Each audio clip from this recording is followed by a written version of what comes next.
ಚಿಂದಿ ಉಡಾಯಿಸೋ ಖಾರ ಬಣ್ಣ ರುಚಿಯನ್ನು ನೀಡುತ್ತದೆ. ಮೆಣಸಿನ ಪುಡಿ ಚಿಂದಿ ಉಡಾಯಿಸೋ ಖಾರ ಬಣ್ಣ ರುಚಿ. ಮಲೆಮಹದೇಶ್ವರ ವನ್ಯಧಾಮದಲ್ಲಿ 5 ಹುಲಿಗಳ ಹತ್ಯೆ ಕೇಸ್. 3 ಆರೋಪಿಗಳಿಗೆ 3 ದಿನ ಅರಣ್ಯಾಧಿಕಾರಿಗಳ ಕಸ್ಟಡಿ ನೀಡಲಾಗಿದೆ.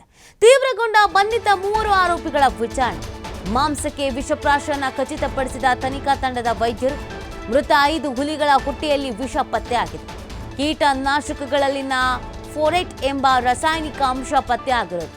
ಪ್ರಕರಣಕ್ಕೆ ಸಂಬಂಧ ಹಸು ಮಾಲೀಕ ಸೇರಿ 3 ಬಂಧನ ಆಗಿದೆ. ಹನೂರು ತಾಲೂಕಿನ ಕೊಪ್ಪ ಗ್ರಾಮದ ಕೋನಪ್ಪ, ಮಾಧುರಾಜ ಮತ್ತು ನಾಗರಾಜ್ ಬಂಧಿತ ಆರೋಪಿಗಳು.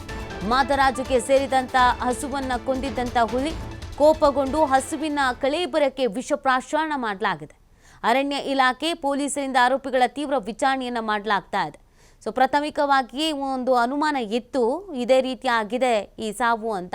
ಆದರೆ ಟೆಕ್ನಿಕಲ್ ಎವಿಡೆನ್ಸು ತುಂಬಾ ಮುಖ್ಯ ಆಗತ್ತೆ. ಹಾಗಾಗಿ ಮರಣೋತ್ತರ ಪರೀಕ್ಷೆ ಆಗಲಿ, ಅದರ ರಿಪೋರ್ಟ್ ಬರಲಿ ಅಂತ ಕಾಯ್ತಾ ಇದ್ರು. ಇದೀಗ ಅದರ ರಿಪೋರ್ಟ್ ಕೂಡ ಬಂದಿದೆ, ದೃಢಪಡಿಸ್ತಾ ಇದ್ದಾರೆ ಹೌದು ವಿಷಪ್ರಾಶನ ಆಗಿರೋದು ಅಂತ. ಮತ್ತು ತನಿಖಾ ಸಂದರ್ಭದಲ್ಲೂ ಕೂಡ ಈಗೇನು ಬಂಧಿತರಿದ್ದಾರೆ 3 ಕಿಡಿಗೇಡಿಗಳು, ಅವರು ಒಪ್ಕೊಂಡಿದ್ದಾರೆ. ನಮ್ಮ ಹಸುವನ್ನು ಕೊಂದಿದ್ದಂಥ ಕಾರಣಕ್ಕೆ ಸಿಟ್ಟಿಗೆ ನಾವು ವಿಷಪ್ರಾಶನವನ್ನು ಮಾಡಿದ್ವಿ ಅಂತ ಹೇಳಿರುವಂಥದ್ದು. ಇದೀಗ ತನಿಖೆಯನ್ನು ಮತ್ತಷ್ಟು ಚುರುಕುಪಡಿಸಿಕೊಳ್ಳಲಾಗಿದೆ. ಇವ್ರ ಜೊತೆಗೆ ಬೇರೆ ಇನ್ನೂ ಯಾರಾದರೂ ಇದ್ರಾ, ಇವರ ಉದ್ದೇಶ ಇದು ಮಾತ್ರ ಆಗಿತ್ತಾ, ಈ ಹಿಂದೆನೂ ಈ ಥರದ್ದೇನಾದ್ರು ಪ್ರಯತ್ನಗಳಾಗಿತ್ತಾ, ಏನು ಎತ್ತ ಎಲ್ಲವನ್ನು ಕೂಡ ತನಿಖೆ ಮಾಡಲಾಗತ್ತೆ. 3 ಬಂಧಿತ ಆರೋಪಿಗಳನ್ನು ಇದೀಗ ತೀವ್ರ ವಿಚಾರಣೆಗೆ ಒಳಪಡಿಸಲಾಗಿದೆ. ಮಾಂಸಕ್ಕೆ ವಿಷಪ್ರಾಶನ ನಾವೇ ಮಾಡಿದ್ದು ಅಂತ ಹೇಳ್ಕೊಂಡಿದ್ದಾರೆ. ಮತ್ತೆ ವಿಷಪ್ರಾಶನ ಆಗಿರೋದು ಹೌದು ಅನ್ನೋದನ್ನು ಕೂಡ ವೈದ್ಯರು ಖಚಿತಪಡಿಸಿದ್ದಾರೆ. ಯಾಕಂದರೆ ಈ 5 ಹುಲಿಗಳು ಏನು ಸಾವನ್ನಪ್ಪಿದೆಯೋ ಇವುಗಳ ಹೊಟ್ಟೆಯಲ್ಲಿ ವಿಷ ಅಂಶ ಇದೆ ಅನ್ನೋದನ್ನು ಪತ್ತೆ ಹಚ್ಚಲಾಗಿದೆ. ಈ ಬಗ್ಗೆ ಮತ್ತಷ್ಟು ಮಾಹಿತಿನ ನೀಡ್ತಾರೆ ನಮ್ಮ ಪ್ರತಿನಿಧಿ ಪುನೀತ್. ಯಾವ ರೀತಿಯಾಗಿ ತನಿಖೆ ನಡೀತಾ ಇದೆ, ಏನೆಲ್ಲ ಮಾಹಿತಿ ಸಿಕ್ಕಿದೆ? ಈಗಾಗಲೇ 5 ಹುಲಿಗಳ ಸಾವು ಪ್ರಕರಣಕ್ಕೆ ಸಂಬಂಧಪಟ್ಟಂತೆ 3ರನ್ನ ಬಂಧಿಸಿರುವಂತಹ ಪೊಲೀಸರಿಗೆ ವಿಚಾರಣೆಗೊಳಪಡಿಸುವಂತ ಒಂದು ಕೆಲಸವನ್ನು ಮಾಡಲಾಗಿರ್ತಕ್ಕಂಥದ್ದು. ಮುಖ್ಯವಾಗಿ ಮಲೆಮಹದೇಶ್ವರ ವನ್ಯಜೀವಿ ಧಾಮದ ವಲಯದಲ್ಲಿ ನಡೆದಿದ್ದಂತಹ ಈ ಒಂದು ಘಟನೆ ಏನಿತ್ತು, ಹಸುವಿನ ಮಾಂಸಕ್ಕೆ ವಿಷಪ್ರಾಶನವನ್ನು ಮಾಡಿದಂತಹ ಒಂದು ಘಟನೆ ಈಗ ಏನು ಖಚಿತವಾಗಿರ್ತಕ್ಕಂಥದ್ದು. ವೈದ್ಯರೇ ಈಗ ಏನು ಹಸುವಿನ ಒಂದು ಮಾಂಸದಲ್ಲಿ ವಿಷಪ್ರಾಶನವನ್ನ ಮಾಡಲಾಗಿತ್ತು ಅನ್ನೋದನ್ನ ಖಾತ್ರಿಪಡಿಸಿದ್ದಾರೆ. ಹುಲಿಯ ಹೊಟ್ಟೆಯಲ್ಲಿ ವಿಷವಿದೆ ಅನ್ನೋದು ಕೂಡ ಏನು ಪ್ರಯೋಗಾಲಯಕ್ಕೆ ವರದಿಗಾಗಿ ಕಳಿಸಲಾಗಿತ್ತು. ಒಂದು ವರದಿಯಲ್ಲೂ ಕೂಡ ಆ ಒಂದು ವಿಚಾರ ಈಗ ಖಾತ್ರಿಯಾಗಿರ್ತಕ್ಕಂಥದ್ದು. ಮುಖ್ಯವಾಗಿ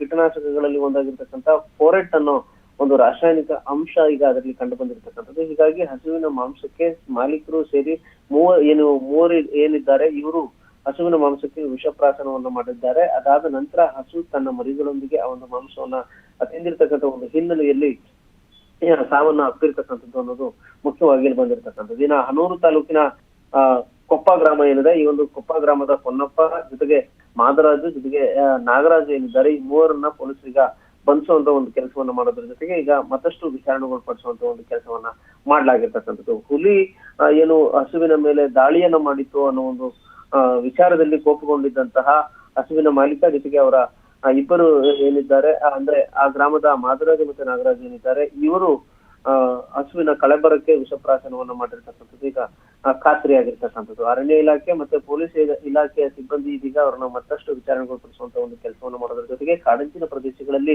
ಎಷ್ಟರ ಮಟ್ಟಿಗೆ ಈ ತರದ ಘಟನೆಗಳು ಅಂದ್ರೆ ವನ್ಯಜೀವಿಗಳು ಕಾಡಿನಿಂದ ಹೊರಬರ್ತಕ್ಕಂಥದ್ದು ಇರ್ಬೋದು ಕಾಡಂಚಿನ ಗ್ರಾಮಗಳಲ್ಲಿ, ಜೊತೆಗೆ ಕಾಡಂಚಿನ ಗ್ರಾಮದಲ್ಲಿರ್ತಕ್ಕಂಥ ಜನ ತಮ್ಮ ಜಾನುವಾರುಗಳನ್ನ ಕಾಡಿನ ಭಾಗಗಳಿಗೆ ಮೇಯಿಸ್ಲಿಕ್ಕೆ ಬಿಡ್ತಕ್ಕಂಥದ್ದು ಏನಿದೆ, ಇದೆಲ್ಲದರ ಬಗ್ಗೆ ಕೂಡ ಸಂಪೂರ್ಣವಾದಂತಹ ಮಾಹಿತಿಯನ್ನು ತೆಗೆದುಕೊಳ್ಳಿಕ್ಕೆ ಈಗ ಪೊಲೀಸರು ಮುಂದಾಗಿರ್ತಕ್ಕಂಥದ್ದು. ಥ್ಯಾಂಕ್ ಯು ಪುನೀತ್, ತಮ್ಮೆಲ್ಲ ಡೀಟೇಲ್ಸ್ಗಾಗಿ.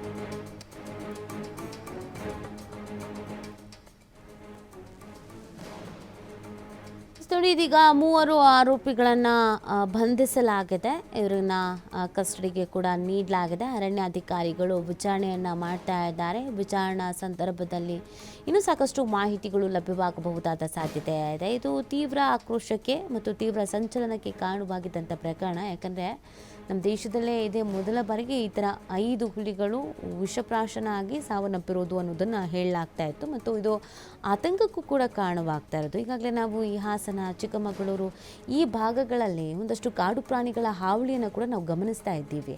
ಅಲ್ಲಿನ ಜನರು ಪ್ರತಿನಿತ್ಯವೂ ಸಮಸ್ಯೆಯನ್ನು ಅನುಭವಿಸ್ತಾ ಇದ್ದಾರೆ. ಅರಣ್ಯಾಧಿಕಾರಿಗಳಿಗೆ ಹಿಡಿಶಾಪ ಹಾಕ್ತಿದ್ದಾರೆ. ಹಾಗಂತ ಸಮಸ್ಯೆ ಆಗ್ತಾಯಿದೆ ಅಂತ ಎಲ್ಲರೂ ಈ ಮೂಕ ಪ್ರಾಣಿಗಳಿಗೆ, ಕಾಡು ಪ್ರಾಣಿಗಳಿಗೆ ವಿಷಪ್ರಾಶನ ಮಾಡಿಬಿಟ್ರೆ ಎಲ್ಲಿಗೆ ಬಂದು ನಿಂತ್ಕೊಬಿಡುತ್ತೆ ಪರಿಸರ? ಯೋಚನೆ ಮಾಡಬೇಕು ಅಲ್ವಾ? ಹಾಗಾಗಿ ಜವಾಬ್ದಾರಿಯಿಂದ ಅರಣ್ಯಾಧಿಕಾರಿಗಳು ಕೂಡ ಜಾಗೃತಿ ಮೂಡಿಸುವಂಥ ಕೆಲಸವನ್ನು ಮಾಡಬೇಕು ಅನ್ನೋದನ್ನು ತಿಳಿಸಲಾಗ್ತಾ ಇದೆ.